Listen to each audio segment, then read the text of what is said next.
मैंने यहाँ पे सरकारी दवाखाने में मेरे पड़गे में लेके आया तो इन्होंने एक इंजेक्शन दिया और बोले दूसरा इंजेक्शन यहाँ पे है नहीं, तुम आईजीएम में लेके जाओ।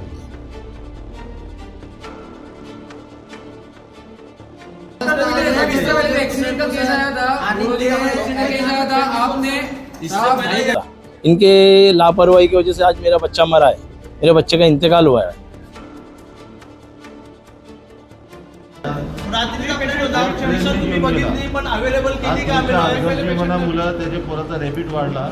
बस वो लोग ले जाने के बाद टीटी का इंजेक्शन देते हैं और वहाँ से फिर आईजीएम भेजते हैं, फिर आईजीएम से अपने को सिविल में भेजते हैं।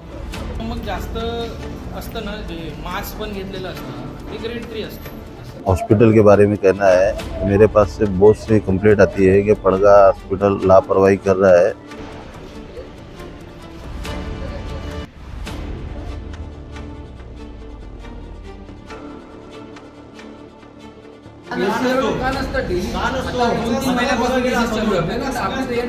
कुछ दिनों पहले भी उसको भी काटा था और सर 15 से 20 बच्चों को और काटा है।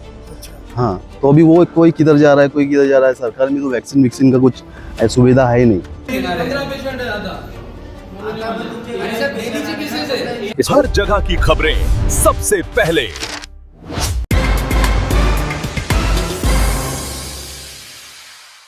इस वक्त हम मौजूद है पड़गा बोरेवली में और यहाँ पर एक बहुत ही दुखद घटना घटी है।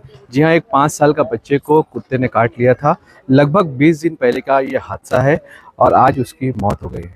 जी हाँ, कुत्ता काटने के बाद लोगों ने, घर वालों ने जब यहाँ पर ग्राम पंचायत के हॉस्पिटल ले गए तो वहाँ पर रेबीज़ का इंजेक्शन ना होने की वजह से उसे सिर्फ टीटी का इंजेक्शन दिया गया और आगे रिफ़र कर दिया गया।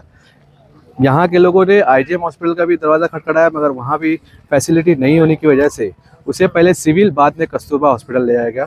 मगर लगातार यहाँ से वहाँ जाने के बाद, ट्रैफिक, सारी चीज़ें झेलने के बाद, जब इलाज करने के बाद मुकम्मल इलाज न मिल पाया तो आज 5 साल का बच्चा राहिल ने अपनी जान गंवा दी। इस मौके पर हमने इनके घर वालों से बात की है। आइए देखते क्या है मामला। सर, अपना नाम बताइए। मेरा नाम रियाज, कहाँ के रहने वाले हैं? बोरोली। क्या घटना घटी है, कैसे क्या? 20 तारीख को शाम में मेरे बच्चे को कुत्ता काटा।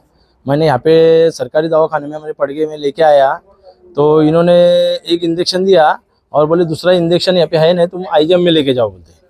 तो मैं यहाँ से ले जाते तलोली पे मेरे को ट्रैफिक लगी, वहाँ पे आधा घंटा गया। इनके पास अगर इंजेक्शन अवेलेबल रहता तो मेरा आज बच्चा बचता। इनके लापरवाही की वजह से आज मेरा बच्चा मरा है, मेरे बच्चे का इंतकाल हुआ है। इनके पास कुछ सुविधा और कुछ अवेलेबल नहीं रहती है और एम्बुलेंस भी वहाँ पे खड़ी है, पर एम्बुलेंस का ड्राइवर इधर अवेलेबल नहीं रहता है। इन्होंने अगर इमरजेंसी पेशेंट आया है, जैसे कुत्ता काटा है, उसको एम्बुलेंस यहाँ पे रेडी रखना चाहिए। उन्होंने पूरी फैसिलिटी करके देना चाहिए कि तुम जाओ आगे लेके। ये लोग पूछते हमको कि तुम कैसे जाएंगे, हमारे पास क्या है, हम पहले परेशान हुए ले रहते बच्चे के इसमें, तो हम कहाँ से जाने वाले आगे। इन्होंने अपने को पूरा रास्ता क्लियर करके देना चाहिए। तो ये बच्चे के साथ क्या घटना घटी थी? बच्चे के साथ एक ही इंजेक्शन दिया था और यहाँ पे कुत्ते ने काटा था उसको। ओके, तो कितनी तारीख को काटा था और कितने दिन तक ट्रीटमेंट चला? यहाँ पे 20 तारीख को काटा था, 2 ही इंजेक्शन दिया और बाकी आईजीएम में 2 इंजेक्शन दिया है और 5वां इंजेक्शन देने का तो इनके पास कुछ अवेलेबल इंजेक्शन है नहीं यहाँ पे। तो उसके बाद कहाँ ले गए फिर? यहाँ से मैं फिर इन्होंने यहाँ से वापस से मेरे बच्चे का कुछ ज़्यादा ये हो गया तो मैं यहाँ पे लेके आया तो इन्होंने डायरेक्ट मेरे को सिविल में भेजा। सिविल में जाने के बाद भी सिविल में खाली ठंडी बुखार मेरे बच्चों को भरी थी उड़ रहा, तो वो खाली ठंडी और बुखार के इंजेक्शन दे रहे थे। मेन अगर वो लोग डोज देते, जो भी रहता है उनका जो डॉग काटने का, अगर वो देते तो आज मेरा बच्चा बचता। आज इंतकाल नहीं होता। हॉस्पिटल कस्तूरबा हॉस्पिटल में ले जाके उधर शिफ्टिंग करने बोलते हैं। जब मेरे को न्याय मिलना चाहिए, मेरा बच्चा गया है। ओके सर, अपना नाम बताइए। मेरा नाम अरबाज शेख है। जो बच्चा था उसका नाम और क्या था और क्या रिश्ता है? उसका राहिल रियाज शेख मेरे भाई का लड़का है। 5 साल का लड़का था, उसको कुत्ता काटा था। तो कुत्ता काटने के बाद हम लोग आईजीएम अपने पड़गा हॉस्पिटल में सरकारी लेके गए तो वहाँ पर उसका कुछ उपचार हुआ नहीं। उनके पास वैक्सीन कोई अवेलेबल है नहीं कुत्ते का। बस वो लोग ले जाने के बाद टीटी का इंजेक्शन देते हैं और वहाँ से फिर आईजीएम भेजते हैं, फिर आईजीएम से अपने को सिविल में भेजते हैं, ऐसा भेजते हैं। तो उसके ऊपर पड़गा में कुछ अपने उसके ऊपर है ही नहीं कुछ, वैक्सीन का ये है ही नहीं। एक रेबिस करके इंजेक्शन दिया जाता है कोई डॉग काटने के बाद। हाँ। तो वो इंजेक्शन वो इंजेक्शन अवेलेबल नहीं है ना उनके पास, वो लोग से बोल देते हैं सीधा कि हमारे पास अवेलेबल नहीं है, तुमको आगे ले जाना पड़ेगा। और ना ही इनके पास एम्बुलेंस अवेलेबल रहता है। अगर एम्बुलेंस अपन ने अवेलेबल कर ली तो फिर कितना भी गंभीर पेशेंट हो, इनके पास डॉक्टर फिर एम्बुलेंस में अवेलेबल नहीं रहता है। अगर अपन एम्बुलेंस में लेके गए, बीच में अगर कुछ घटना हो गई, उसका जवाबदार कौन है? वो लोग तो डायरेक्ट बोलते हैं कि तुम ऐसा ही लेके चले जाओ, हम लोग आगे। उस दिन एक्चुअल क्या घटना घटी जिस दिन राहिल को डॉग ने काटा? तो उस दिन ऐसा हुआ, तो आप आगे लेके गए, कहाँ ले गए, कैसा था? वहां से हम ना IGM लेके गए थे। IGM से फिर रिटर्न भेजे, फिर 2 दिन के बाद फिर ये लोग बोलते हैं क्या तुम आगे लेके जाओ। बोला आगे लेके जाओ तो तुम लोग क्या कर रहे हो? इतना बड़ा जब तुमने हॉस्पिटल बनाए हो, बस दिखाने के लिए बनाए हो, यहाँ पे इतने लोगों का जान जा रहा है, ये जा रहा है, इसका जवाबदार तो पूरा फिर पड़गा। कहाँ ले गए फिर बच्चे को? कस्तूरबा में हम लोग पहले सिविल हॉस्पिटल में लेके गए थे। फिर सिविल हॉस्पिटल में से लाने के बाद 20 दिन के बाद इसका डेड हो गया है लड़के का। 20 दिन के बाद उसके ऊपर जो ये था उसका वो ज्यादा हो गया, रेबीज ज्यादा हो गया उसका। तब तक अपने को समझा भी नहीं था। फिर हम लोग कस्तूरबा हॉस्पिटल लेके गए तो वहाँ पे एक दिन रहा, रात में 12 बजे फिर उसका डेड हो गया। तो डॉक्टर ने क्या बताया, मौत का कारण क्या बताया डॉक्टर ने? मौत का कारण वही बताए क्या इसका इलाज सही से नहीं हुआ। और रेबिस से ही हुआ था? हाँ, रेबीज से ही हुआ था।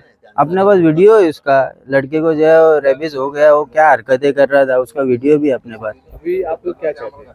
हम लोग तो यही चाहते हैं कि हमको भी न्याय दो, और ये जो कल्याण भिवंडी थाना यहाँ वहाँ से जो कुत्ते लाके पड़गा में हमारे छोड़ते, इसके ऊपर सख्त कार्रवाई होना मुमकिन है। आज एक एक जगह पे 200-200 300-300 कुत्ते का झुंड आता है।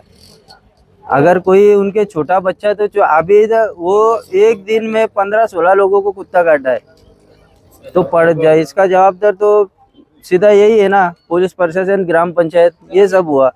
और हॉस्पिटल वाले तो कुछ एक्शन ही नहीं लेते, उनका ऐसा है कि कोई परवाही नहीं है, बस नाम के लिए डॉक्टर रखे वो लोग ने। हाँ सर, अपना नाम बताइए। मेरा नाम वकास नाचन है। अच्छा, क्या घटना घटा है जिस बच्चे की डेथ हो गई, उसका नाम और उसके बारे में थोड़ा जानकारी दीजिए। वो तो रियाज मेरा दोस्त है, उनका लड़का है जो ऑफ हो गया। उसमें उसको वैक्सीन नहीं मिलने की वजह से और इधर ट्रीटमेंट नहीं होने की वजह से उसका वो हो गया है। अभी वो कुछ दिनों पहले भी उसको भी काटा था, और सर 15 से 20 बच्चों को और काटा है। अच्छा। हाँ, तो अभी वो कोई किधर जा रहा है, कोई किधर जा रहा है। सरकार में तो वैक्सीन का कुछ सुविधा है ही नहीं। क्या मामला था सारा? आप एक्सीडेंट के बाद आप यहाँ पे लेके थे, सरकारी में लेके गए थे। उन्होंने बोला कि अभी यहाँ पे डॉक्टर नहीं है और कुछ मेडिसिन नहीं है, आपको बॉम्बे जाना पड़ेगा। तो आप एक काम कीजिए, हम एक कुछ पेन किलर का इंजेक्शन दे देते और आप कलवा हॉस्पिटल लेके जाइए। तो रेबीज का इंजेक्शन नहीं मिला बच्चे को? रेबीज का इंजेक्शन नहीं मिला यहाँ पे। ओके, तो आपका मतलब कहना है कि प्रशासन की लापरवाही थी? बच्चे प्रशासन की लापरवाही है ही नहीं। और उसमें ट्रैफिक भी इतना था कि जब मेरे बच्चे को काट लिया था कुत्ते ने, तो मैं तो 2 घंटा तक ट्रैफिक में ही अटका हुआ था। अगर एम्बुलेंस वगैरह कुछ सुविधा रहती इनकी गवर्नमेंट की, तो हम लोग पहुंच जाते थे। उसके वजह से भी हमको बहुत तकलीफ हो रही, और मेरा बच्चा थोड़ा सा बेहोश भी हो रहा था। तो कितने बच्चों को अब तक यहाँ पे मतलब कुत्तों ने कितने लोगों को काट चुका है? यहाँ पे कुत्तों ने अभी तक कम से कम 20 से 30 जनों को काटा है। और मेरा बच्चा तो ठीक है अल्हम्दुलिल्लाह। मैं जिस हॉस्पिटल से निकल रहा था, कलवा हॉस्पिटल से मैं निकल रहा था, और पड़गे का एक मेरा दोस्त है अतुल करके, उसका भी एक लड़का था, शायद उसका नाम अतुल या कुछ है, पड़गा में ही रहता है। वो भी एक गाड़ी ड्राइवर है, उसका बच्चा, उनको भी काटा था। और उनका तो पूरा यहाँ से तो पूरा गायब ही हो गया था। तो इतना डॉग बाइट के केसेस हो रहे हैं, उसके बाद भी प्रशासन कोई कार्रवाई नहीं करती है? कोई कुछ कार्रवाई नहीं कर रहा है, ना प्रशासन कर रही है, ना ग्राम पंचायत कर रही है, कोई कुछ नहीं कर रहा है। तो अपना नाम बताइए। मैं पड़गा उप सरपंच नासिर रफीक शेख। पड़गा हॉस्पिटल के बारे में कहना है कि मेरे पास से बहुत सी कंप्लेंट आती है कि पड़गा हॉस्पिटल लापरवाही कर रहा है। आज 15 से 20 बच्चों को कुत्ता काटा, जो बाहर से बॉम्बे सिटी साइड से कुत्ते लाके इधर छोड़े जा रहे हैं और छोटे छोटे बच्चों को काट रहे हैं। आज ये बच्चे की, मेरे भतीजे की मौत हो गई, 5 साल का साहिल नाम था उसका। और उसकी मौत हो गई। पड़गा हॉस्पिटल ने से कहा आगे लेके जाओ, लेकिन उनके पास में दवाइयाँ अवेलेबल नहीं होने से इसको आगे ले जाने बोला और उसकी डेथ हो गई। एक रेबिस करके इंजेक्शन दिया जाता है डॉग बाइट पे, तो उनके पास रेबिस करके इंजेक्शन वो नहीं था अवेलेबल, और रेबिस ही उसका बढ़ने से मौत हो गई। भिवंडी के आईजीएम हॉस्पिटल में लेके गए? नहीं, इन्होंने बोला सिविल हॉस्पिटल में लेके जाओ। सिविल के पास ले जाने के बाद उन्होंने कहा कस्तूरबा लेके जाओ। कस्तूरबा में ले जाने के बाद में उसे डेथ घोषित किया। साल भर का वो सब रिकॉर्ड देखना पड़ेगा। सर यहाँ पे डेली डॉग बाइट के कितने केसेस 6-7 आते हैं, लेकिन वो सब ग्रेड 3 कभी कभी आते हैं। ग्रेड 3 के ज़्यादा नहीं रहते, मोस्टली ग्रेड 1 और ग्रेड 2 ही रहते हैं। तो उनके ट्रीटमेंट हो रहे हैं? ट्रीटमेंट सबके हो रहे हैं। ओके, तो कुछ रिकॉर्ड है अब तक के महीने में कितने? हाँ, सब रिकॉर्ड तो है सब। फिर भी एक आइडिया कितना होंगे? अगर 7-8 आ रहे तो हिसाब से वो चेक करना पड़ेगा। वो रजिस्टर रहता है, डॉग बाइट का अलग से रजिस्टर है बाइट का, तो उसमें सब रिकॉर्ड रहते हैं। सर अपना नाम बताइए ना। मैं डॉक्टर प्रज्ञेश अशोक पाटिल, क्या पोस्ट है आपका यहाँ पे? Medical officer. ओके, क्या घटना घटी थी जो बच्चे के परिजनों का आरोप है कि मतलब ये सर? ऐसा हुआ था 20 तारीख को बच्चे को डॉग बाइट हुआ था, लेकिन वो ग्रेड 3 का डॉग बाइट था। तो जब बेबी यहाँ पे आया तो उसके हाथ पे ग्रेड 3 डॉग बाइट था, तो उनको अपने पीएचसी पे ARV और TT इंजेक्शन दिया और वॉश भी करने बोला था वोन, और उसका ट्रीटमेंट तो यही है। और ग्रेड 3 जब डॉग बाइट रहता है तो उनको एक इंजेक्शन इम्यूनोग्लोबुलिन देना पड़ता है, तो उसके लिए वो इम्यूनोग्लोबुलिन PHC लेवल पे अवेलेबल नहीं रहता है, तो इसलिए उनको IGM भिवंडी रेफ़र किया था। तो वो उसी दिन पेशेंट को लेके गए और इम्यूनोग्लोबुलिन भी दिया गया है उनको IGM भिवंडी पे। और उनके आगे के जो 4 इंजेक्शन जो रहते हैं, तो उसके 3 इंजेक्शन PHC यहाँ पे अपने PHC पे लिए गए हैं, और 4th इंजेक्शन जो ड्यू था वो 17 दिसंबर को था। लेकिन उससे पहले 9 तारीख को बेबी यहाँ पे आया और उनको फीवर, वॉमिटिंग, ये सब कंप्लेंट्स थी, और रेस्टलेस बेबी था, थोड़ा रेबीज के उनको सिम्टम्स थे। तो इसलिए हमने पीडियाट्रिक रेफरेंस के लिए उनको ठाणे सिविल हॉस्पिटल भेजा। ठाणे सिविल हॉस्पिटल से वो उनको वहाँ से कस्तूरबा भेजा गया, और कस्तूरबा में बेबी की डेथ हुई है। तो मोस्टली ये रेबीज की वजह से बच्चे का डेथ हुआ है। ओके, तो जो ये लापरवाही का आरोप लगाया जा रहा है कि गाड़ी अवेलेबल नहीं, इंजेक्शन अवेलेबल नहीं है, तो नहीं, ये सरासर गलत है। यहाँ पे सब इंजेक्शन अवेलेबल है जो PHC लेवल पे होते हैं, उनको इंजेक्शन दिया भी गया है, और वो सब रिकॉर्डेड है हमारे पास कि कौन से दिन पे कौन सा इंजेक्शन दिया गया है, और उन्होंने गाड़ी भी यहाँ पे अवेलेबल रहता है, और ये सब गलत आरोप लगाए जा रहे हैं। सर क्या वजह है कि ट्रीटमेंट पूरा हो रहा है उसके बावजूद भी पेशेंट को सीवियर रेबीज हो गई? ग्रेड 3 है, वो फेटल रहता है, उसका जो स्प्रेड रहता है वो भी ज़्यादा रहता है। तो सम केसेस में ऐसा हो सकता है कि वो फेटल बाइट की वजह से, रेबीज की वजह से उनको डेथ हुआ।